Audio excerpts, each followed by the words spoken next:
Welcome to my channel cosmic energies. आज का video में हम सीखेंगे कि खुद से हम अपने घर के वास्तु को कैसे देखें और कैसे उसको ठीक करें, क्योंकि लोगों को ये लगता है कि हमारा घर तो हमने वास्तु के हिसाब से ही बनवाया है, हमारा घर तो 10 साल 20 साल 30 साल पहले जब बना था तो वास्तु के प्रिंसिपल्स पर ही बना था। ऐसे बहुत सारे लोग कहते हैं और सोचते भी हैं। लेकिन आज मैं आपको एक बात बताती हूँ कि वास्तु से घर बनना और वास्तु के हिसाब से आपकी घर की एनर्जीज डेली बेसिस पे बैलेंस होना, इसमें बहुत फ़र्क है। वास्तु सिर्फ एक दिन का काम नहीं है कि बस बन गया था इतने साल पहले तो वो ही वास्तु अब की एनर्जीज चलते आ रही है, नहीं, वो एक बेसिक प्रिंसिपल्स के ऊपर आपका घर का स्ट्रक्चर खड़ा हो गया था। उसके बाद में डेली बेसिस पर भी वास्तु चेक होता है।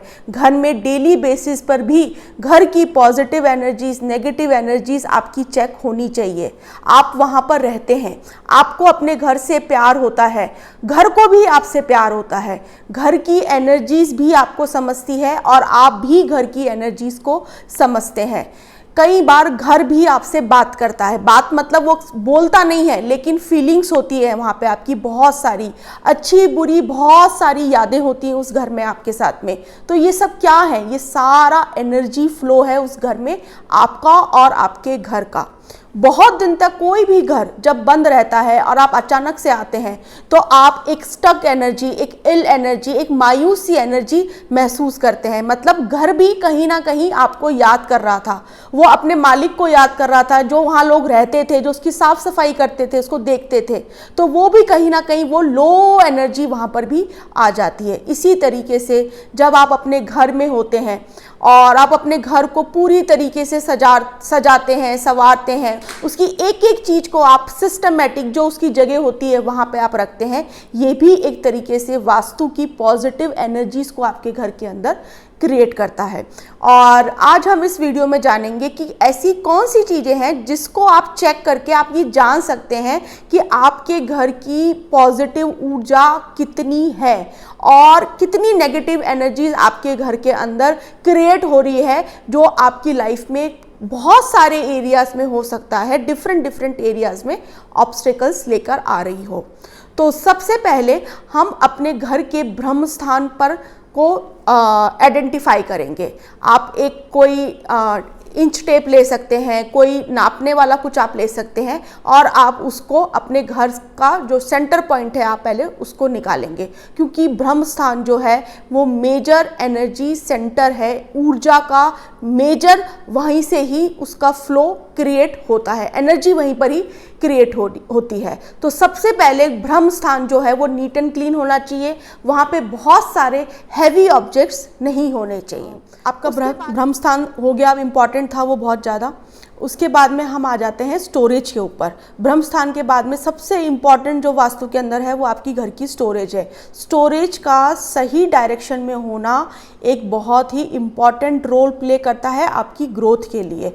अगर नेगेटिव डायरेक्शन में आपकी स्टोरेज बनी हुई है, मतलब जो स्टोरेज की डायरेक्शन नहीं है वहाँ पे स्टोरेज बना रखी है, तो आपके लाइफ में बहुत सारे ग्रोथ के रिगार्डिंग हर्डल्स हिंड्रेंसेस आने लग जाएगी। जैसे कि नॉर्थ डायरेक्शन में, ईस्ट डायरेक्शन में, नॉर्थ ईस्ट डायरेक्शन में यहाँ पे स्टोरेज नहीं होनी चाहिए। South west direction, south direction, west direction, north west direction में आप अपनी घर की स्टोरेज बनाइए। और बहुत से घरों में मैंने देखा है कि अगर 3 फ्लोर 2 फ्लोर का अगर घर है तो हर फ्लोर पे लोग स्टोरेज अपना एक रूम बना लेते हैं। तो इसको आप अवॉइड करिए, क्योंकि स्टोरेज पूरी तरीके से एक आपकी डेड एनर्जी को क्रिएट करती है। वो सामान आपका रखा रहता है, बहुत कभी कभी वो यूज़ में आता है और वहाँ से ही आपकी नेगेटिव एनर्जीज़ का एक तरीके से जन्म होना स्टार्ट होता है।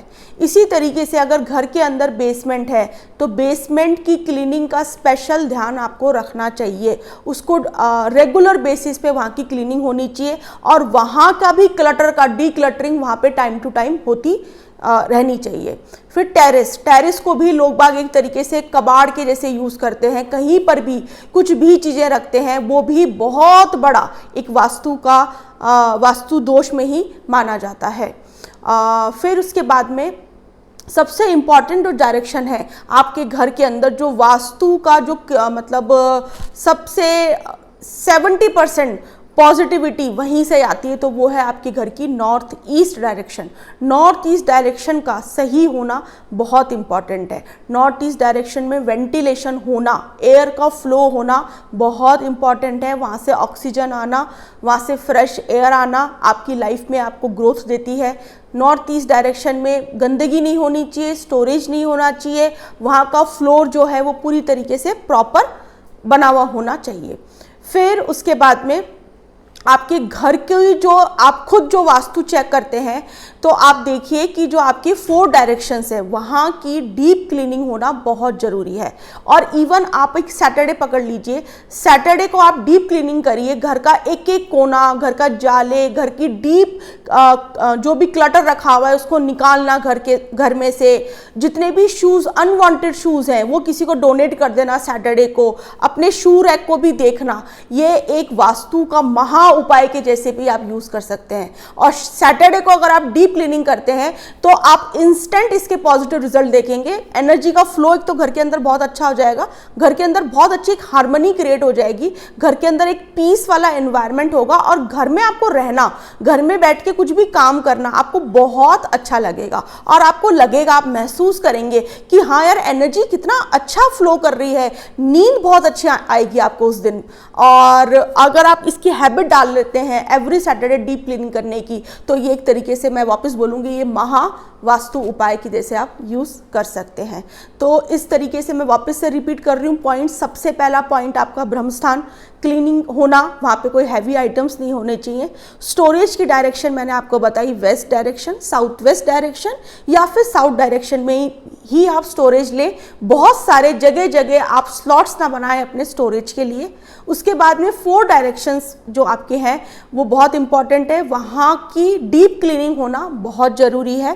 सैटरडेज को आप अपना डे बना लें डीप क्लीनिंग के लिए, और उस दिन आप अपने 4 डायरेक्शंस में कपूर रख दीजिए। कपूर एक बहुत अच्छी रेमेडी है, वो नेगेटिव एनर्जी को पूरा एक तरीके से एब्जॉर्व कर लेता है। फिर उसके बाद में आपका टेरेस हो गया, वहाँ पर भी आपको डीप क्लटरिंग, अगर घर के अंदर बेसमेंट है तो वहाँ की भी डीप क्लटरिंग। और उसके बाद में लास्ट जो है वो आपके मेन गेट्स, सबसे पहले तो मेन गेट, और फिर जो आपके घर का जो मेन गेट है उसमें आवाज़ आना, वो ब्रोकन होना, वो टेढ़ा मेढ़ा होना, उसका पेंट उतर जाना, ये भी बहुत बड़ा वास्तु एक दोष होता है। वहीं से ही, क्योंकि एंट्रेंस एक मेन एक जगह है जहां से सारी ऊर्जा आपके घर के अंदर एंटर हो रही है, और वहां की अगर ऊर्जा, वहां पे ही अगर नेगेटिविटी होगी तो आपके घर में कभी भी पॉजिटिव एनर्जीज का अट्रैक्शन नहीं हो पाएगा। इसलिए अपनी मेन एंट्रेंसेस का बहुत ध्यान रखें, उसको क्लीन रखें, उसको टाइमली उसको ऑयल पेंट करें ताकि उसमें से आवाज़ ना आए, उस पर स्क्रैच ना हो, वो टूटा हुआ ना हो। अगर कांच के गिलास है तो वो टूटे हुए नहीं हो, चटके हुए नहीं हो। ये बहुत इंपॉर्टेंट है वास्तु के अंदर। तो ऐसी छोटी छोटी चीज़ों से आप करने से ही आप देखेंगे कि आपकी लाइफ के अंदर बहुत सारे पॉजिटिव चेंजेस आएंगे regarding your health, your wealth and your relationships. Thank you so much.